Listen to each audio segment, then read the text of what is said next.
Hello everyone, welcome to our YouTube channel DIY repairs. अगर इस video को हिंदी में देखना चाहते हैं तो डिस्क्रिप्शन बॉक्स में लिंक दिया गया है, उस पर क्लिक कर देख सकते हैं।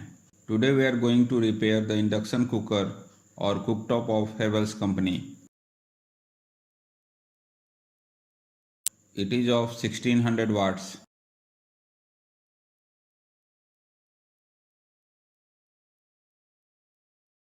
You can see that after giving power to it, neither the LED of the panel is lit nor the beep sound is coming. Whenever you repair the induction cooktop, do not give 220 volt AC directly.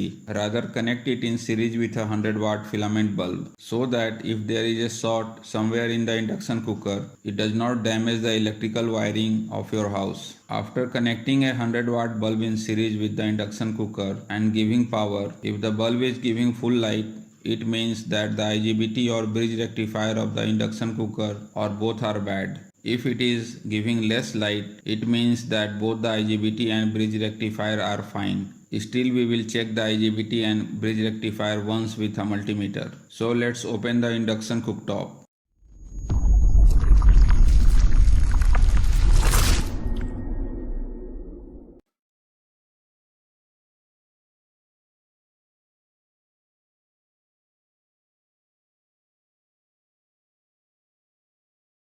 First remove the front panel connector. Now remove the heating coil.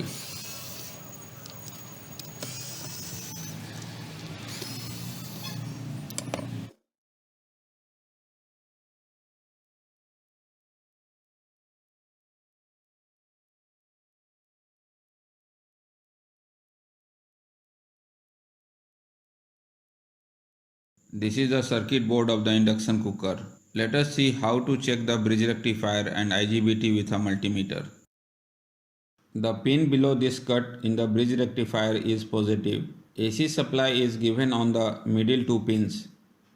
This is the negative pin. You can see that positive, negative and AC input are marked on the bridge rectifier. Let us see how the diodes are installed inside it. The negative or N side of both these diodes is connected on the positive pin of the bridge rectifier. The positive or P side of both these diodes is connected separately on both the input pins of the bridge rectifier.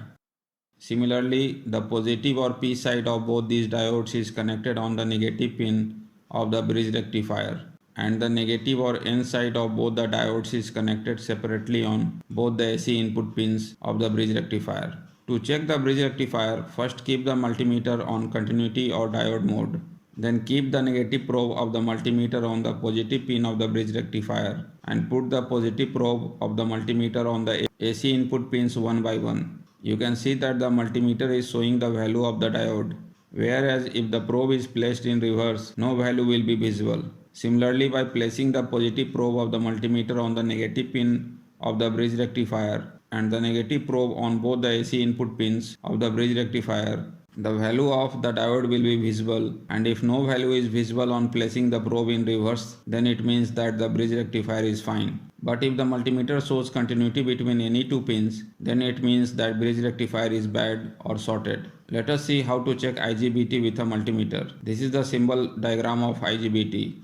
This pin is the gate, the middle pin is the anode or collector, and this is the cathode or emitter.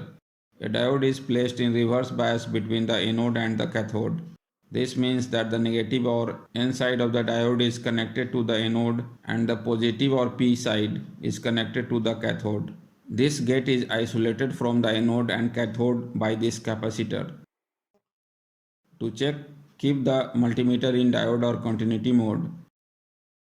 If the IGBT is good, then the multimeter will only show the value of the diode placed between the cathode and the anode. That is when we place the positive probe of the multimeter on the cathode or emitter and the negative probe on the anode or collector. If any value or continuity is seen on any other pin in the multimeter, then it will mean that the IGBT is bad. Let us now check the IGBT and bridge rectifier installed in the main circuit board of the induction cooker with a multimeter.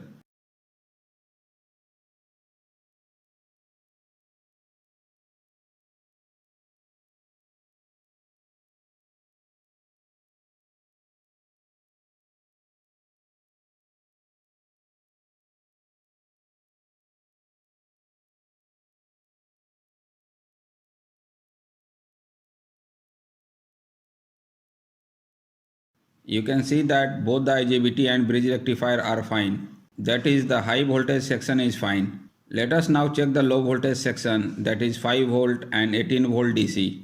So let us check 5 volt on the connector of the panel and 18 volt on the connector of the cooling fan.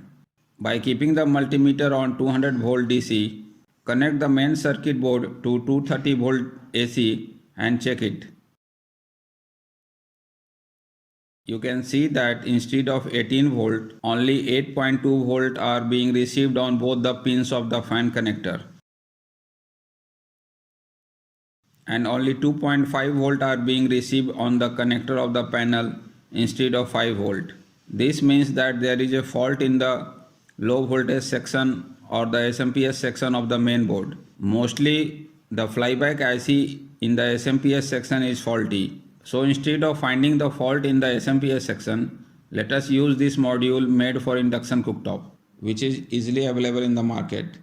In this SMPS, 230 volt DC supply is given at both these points. You can see that positive is marked on this point. While installing, always connect the positive of 230 volt DC coming from the board of induction cooker to the positive of SMPS. This SMPS gives output of 5 volt, 12 volt and 18 volts, which is marked here.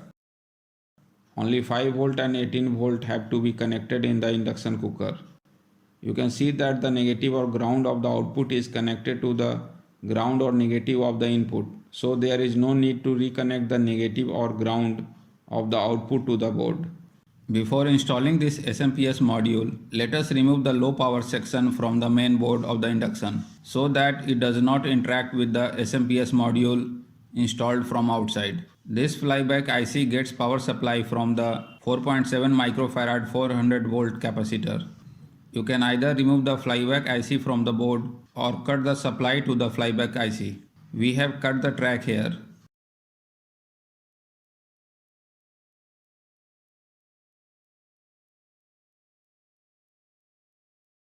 Also remove the 7805 regulator IC from the board.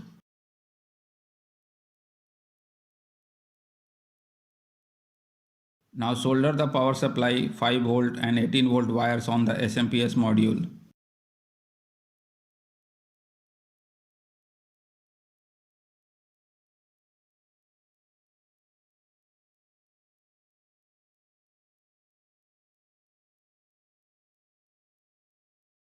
At the place where we cut the track, connect the supply wire of the SMPS module on the positive and negative of the 4.7 microfarad 400 volt capacitor and connect the 18 volt to the positive point of the fan.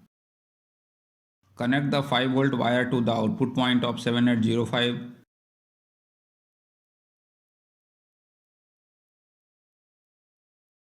Wrap the SMPS module with cello tape and set it here in the body. Now install the heating coil of the induction and also tighten the front panel.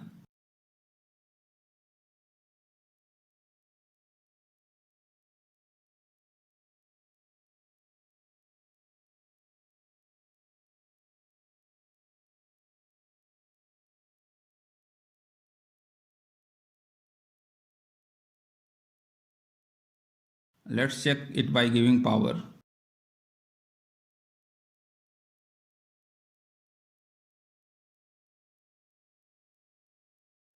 You can see that the display has come